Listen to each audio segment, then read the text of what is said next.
folks, welcome back to part 2 of the Chatterbait video. In part 1 we talked about a lot of my favorite chatterbaits, some of the colors I like, stuff like that. Today we're going to dive more into the why behind the color. So as I said in part 1, I keep it really simple when it comes to colors. And as I talk through this, you'll understand kind of why I keep it simple. There's a ton of different colors out there. I'm not saying don't get whatever your favorite color is. What this video is meant to do is explain the why behind the colors that I select, right? So I've got a ton of stuff laid out on the table that we're going to talk about. We'll start off with the colors, and then I'll kind of go into the the trailers I use and why I use a specific trailer for a specific time of year. So let's just start off with clear water. So when the water is clear, I will always kind of gravitate towards natural or translucent colors, right? So I think about white, silver blades, silver in the skirts, silver in the trailer, maybe a little purplish. Just trying to lean heavily into that kind of shad color. I think one of the important things in clear water is to ensure that you're not spooking the fish. Like they can see it coming from a long ways away. And you want something that blends into the environment that seems like it's supposed to be there. And then I try and use a matching trailer to whatever I'm using, but we'll get into some of that later on. Now let's talk about stained or dirty water. You want something that is, a higher contrast, something that really stands out and also helps track helps the fish track the bait's vibration. So again, there's two colors that you can kind of lean on when the water's stained. Black and blue is generally the angler's go-to in stained or muddy water, right? Something coffee stained, greenish colored water. Most anglers will go to the black and blue.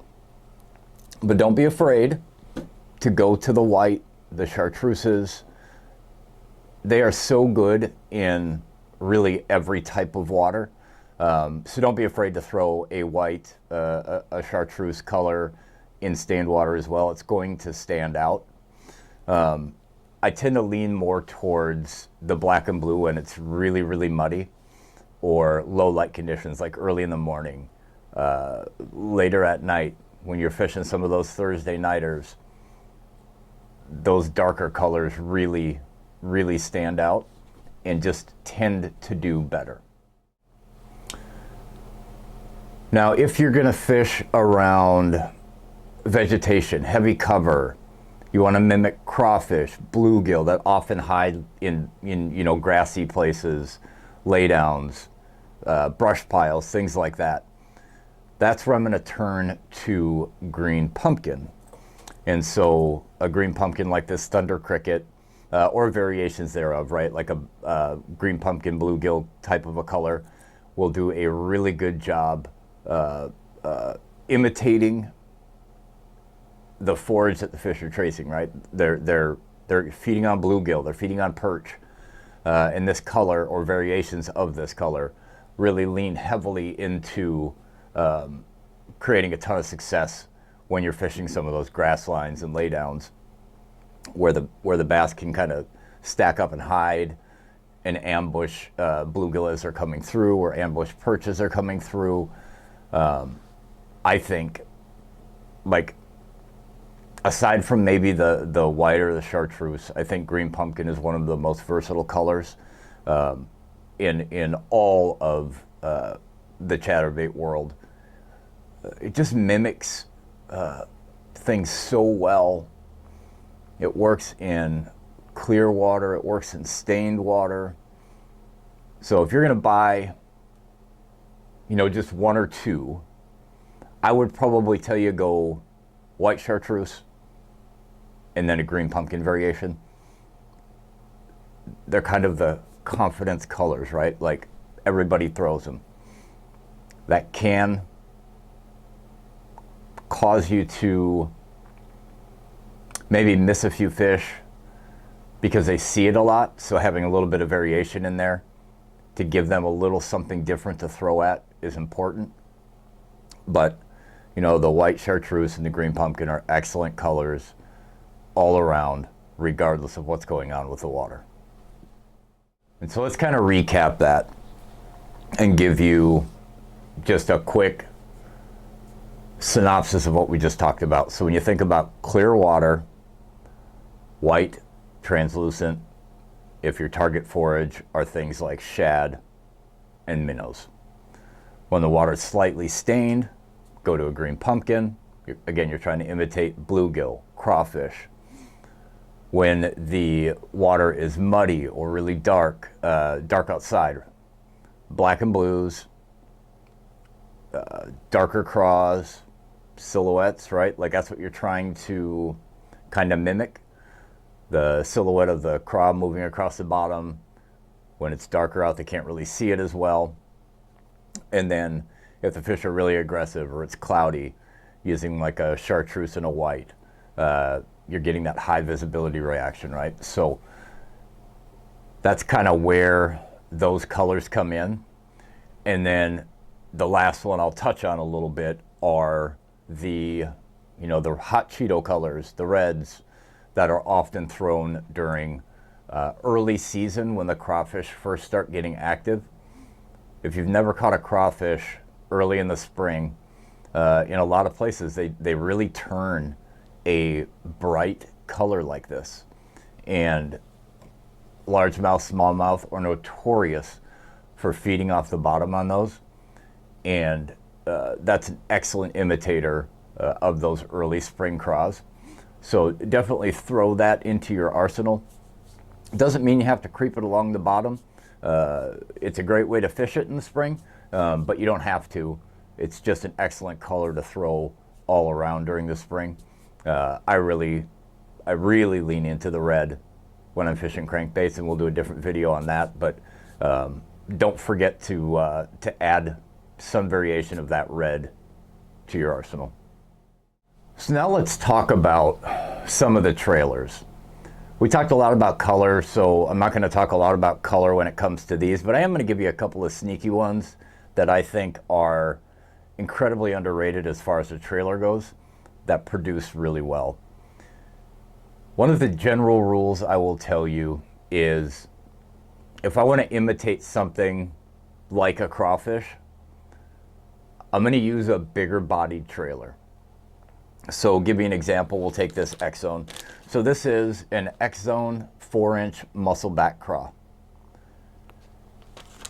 These are incredible soft plastics, not just for using on a chatterbait trailer, but you know, flipping, pitching grass, stuff like that. Great jig trailer. But they look fantastic. And it really does a great job at imitating a craw, obviously, because it looks just like a crawfish. Doesn't have to be this one. It doesn't even have to look like a craw. You're just trying to get the point across, right? And this color is black red flake. I love the flappers on these, so they come attached. You kind of clip them apart. And one of the reasons why I really like the muscleback craw is they've got like a little lip on, and I know you're not going to be able to see it, but they've got a little lip type of an edge to each craw or claw. So as you're reeling it, and that chatterbait is doing its thing, these little feet are just back there flapping away. And that's really great when the fish are aggressive and active and out hunting for bait fish. You don't want a lot of that action in the spring, and we'll talk about that next, but the muscleback craw, the 4-inch muscleback craw, is a great chatterbait trailer when you're trying to imitate things like crawfish, bluegill, whatever.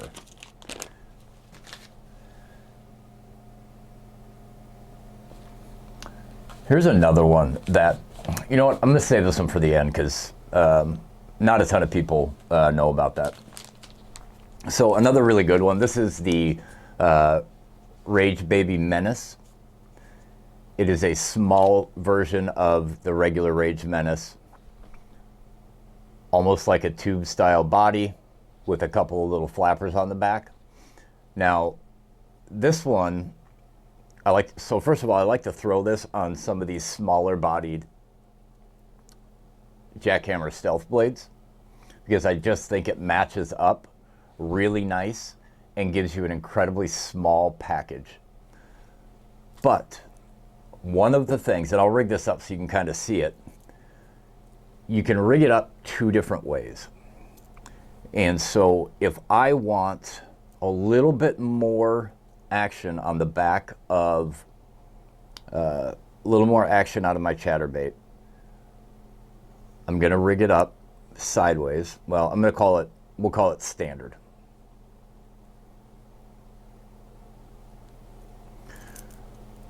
So as you see it here, turn it towards you, you can tell that tail is running across that body. So that when you're pulling it in is really going to kick those little legs in the back, right? I like to trim the skirt down just a little bit on some of these smaller ones to allow that to really move. But one of the reasons why I think this is such a versatile chatterbait trailer is you can turn it when you don't want as much action, turn it sideways and rig it sideways. And now you're just going to get a little bit of that wobble back and forth. And in the spring, you don't want this thing fluttering all over the place and going crazy because the bait fish aren't. So that's another excellent way to rig that up to allow for the style or the type of action you're going after. I think the Zoom Fluke is another one that a lot of people use when you don't want a lot of that straight, a lot of that wiggling action. Gives you just a little bit of flutter in the back, and you know, a lot of people have gone to that kind of fork style tail on their chatterbait trailers, especially early in the season. I think this is a 5-inch version. I think it's a 5-inch version, but it's the perfect size for a chatterbait. Even if you want to clip a little bit off the front because you think it's a little bit too long. But that little straight tail version in the spring, absolutely killer. Let's go into one that's very similar to the Rage Craw, or the Rage Menace. This is the Guggenbaits Love Grub. So it is very similar to the Rage Bug. Much different design though on the back end. And it's really designed to give you that kicking tail action. They have little ridges here that catch the water and really pump these out. And they just, I mean, the action on these Love Grubs are incredible. They just back there kicking, and again, super versatile. You can rig it this way or this way on your chatterbait to kind of change up the action and the vibration that it gives. So that Guggenbaits Love Grub is a really, really killer, sneaky good trailer.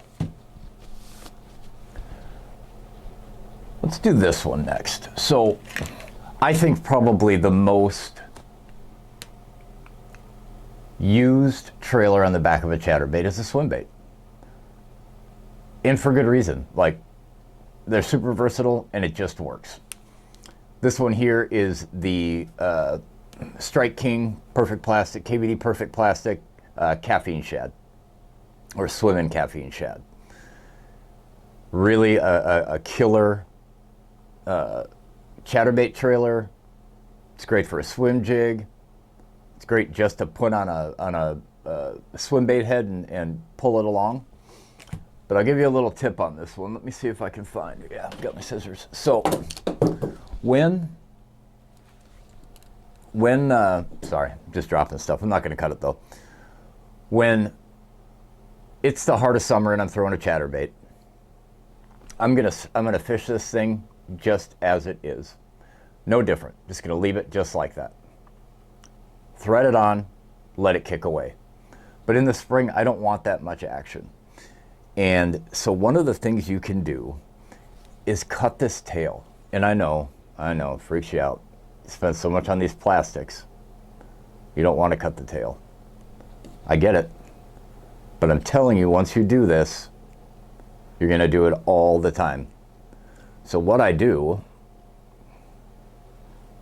is I cut the edges off the tail.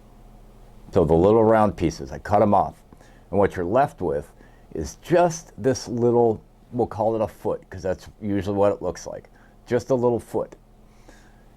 And it stops that tail from really fluttering and gives it a really tight wobble, just like bait fish are in the spring. The water's colder, they're not moving as quick, and this is a perfect imitator. And so I challenge you to try this one. Now, I laughed when I first saw this tip, and I started doing this about, gosh, probably 4 or 5 years ago, and my spring chatterbait success tripled, and I'm not exaggerating. I would be throwing just a standard swim bait on the back because I want that nice, sleek design. And I get outfished 3-1. My buddies are catching fish, I'm not catching anything. And so I was trying to dig in and figure out why, and I ran across this. And the minute I started cutting that part of the tail off, I started catching more fish. And so, funny, I know, looks a little weird, I get it. But that foot will kick, pun intended, your chatterbait into a different gear. Now, the last one I'm gonna talk about is probably one of my favorite chatterbait trailers of all time. There's a couple of reasons for it. One, you can rig it both, vertically and horizontally on your hook. So it gives you 2 different actions. So it's extremely versatile, whether it's spring, summer, fall, doesn't matter. But there's something about the way this is designed and the tail of it that sets it apart from anything else I've used. And again, I know y'all hate on the Googans, not all of you, but a lot of you do.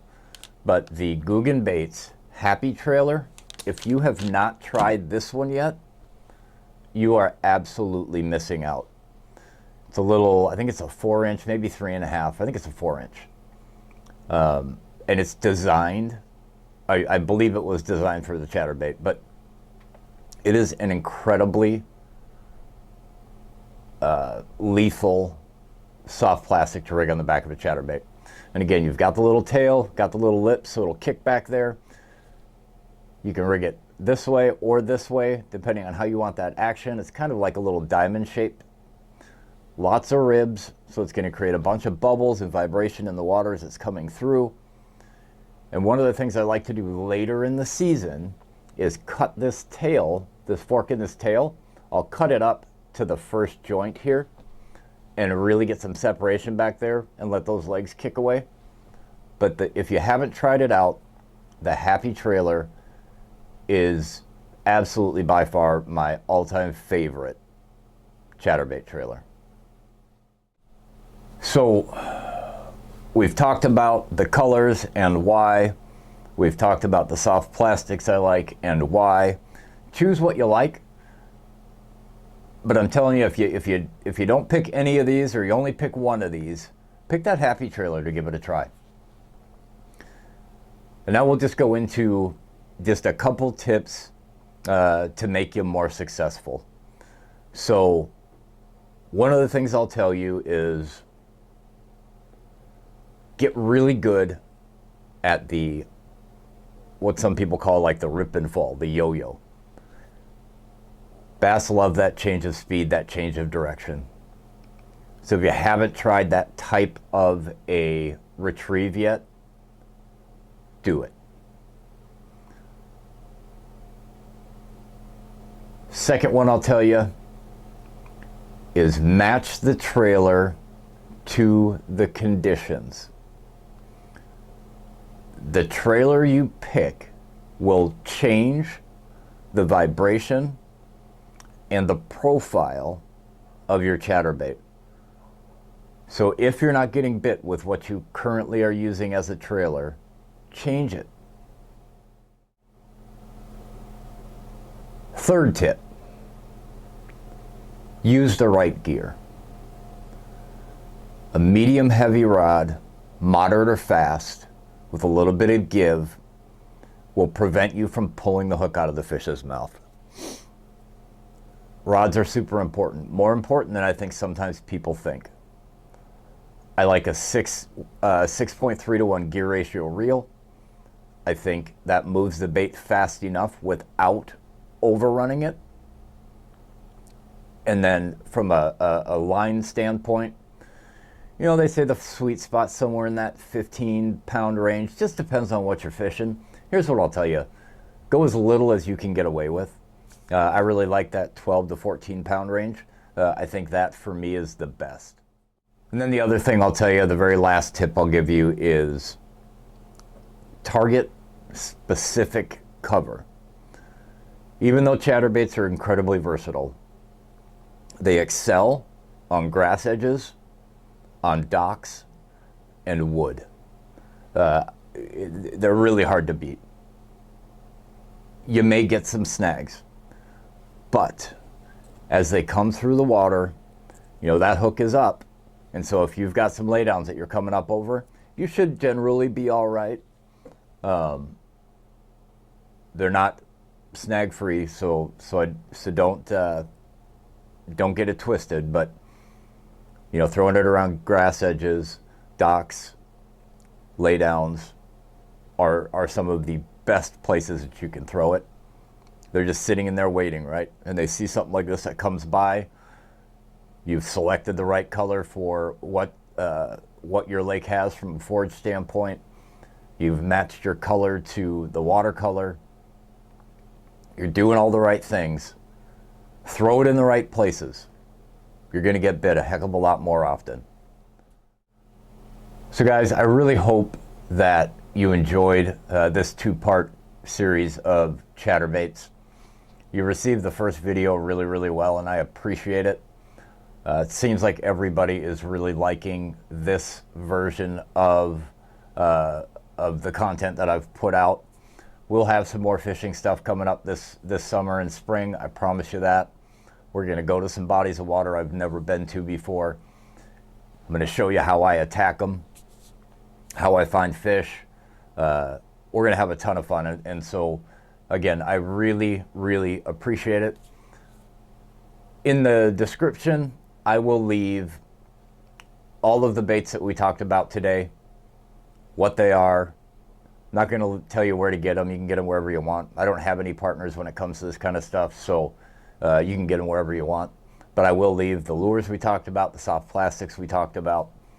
I will put in the rod and reel that I really tend to like when I'm throwing these, and then the line I use, just so you have an idea. But I really, really, really appreciate you guys taking the time to watch. Don't forget to like, share, subscribe. This channel is growing, and now it's growing rather quickly because of you. I can't thank you enough, and I can't do it without you. Hopefully I'll see you guys out on the water this year.